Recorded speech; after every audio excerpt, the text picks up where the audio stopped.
So the first thing that we need to have a look at is make sure that we're grabbing the right section of rowing to be having a look at. So in the bottom corner here, we've got what the session looks like. So when all of these lines are flat and parallel, you know that's a steady state session where a crew will have been turning around. So what I'm going to do is I usually like to kind of pick a bit where it looks the most consistent.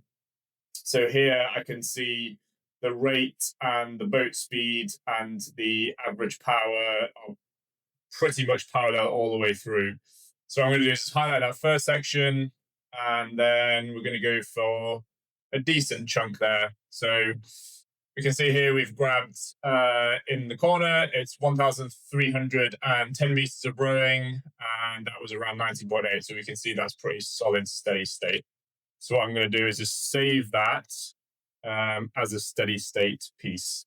When you're using the software, if you wanted to get into a lot more details, you can say if you had grabbed a section where it was a 2K, and you can go into generate intervals and you can change the interval duration to something like 250 meters.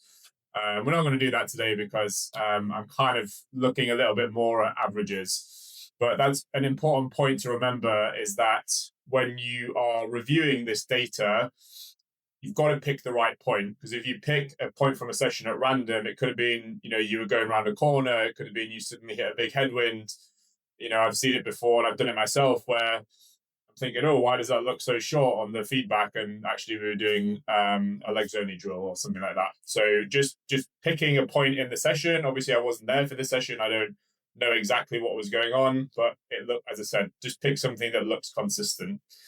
Okay, so what we can see now is various different figures. So top here is a kind of visual representation of effective length. So the entire bar is the whole, the total angle rowed. So catch angle plus finish angle.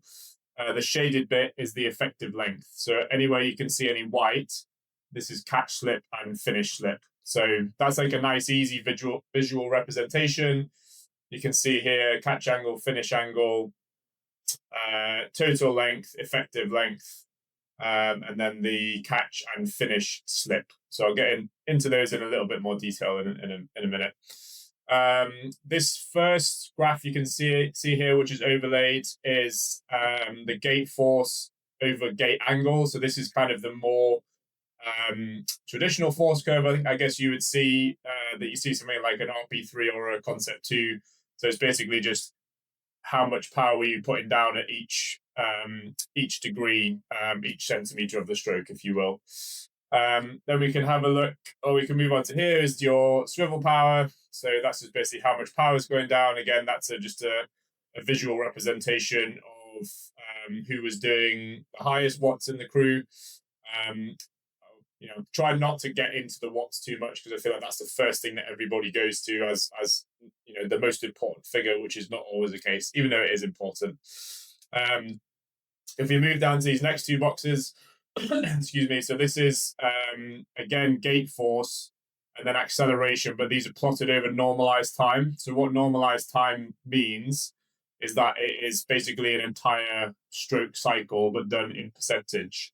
So it essentially it doesn't matter what the rate is, it's how many percent were you into the stroke, and that's kind of what it's measuring here. So the 0 is essentially the catch, and then 50% to the right, or nearly 50% to the right, is the drive, and then that kind of starts into the recovery. The recovery comes in again from the left. So you're kind of like starting going to the right, and then imagine you're flipping over to the next stroke, and then it comes in from the left. Under here, we've got acceleration, again, over normalized time. So that's over one stroke cycle. The reason that I like to plot this as I do is to have these 2 0 lines kind of as near as you can lined up, is to get a good idea or an easier visual representation of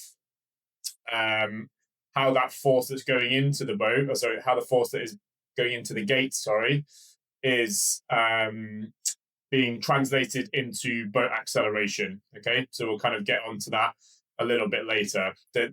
Some of my main advice for using this system and how I like to use it on the whole is kind of look for shapes and look for patterns that are familiar to you and that you can make familiar to the athletes, because there's so much data on this software that you can use.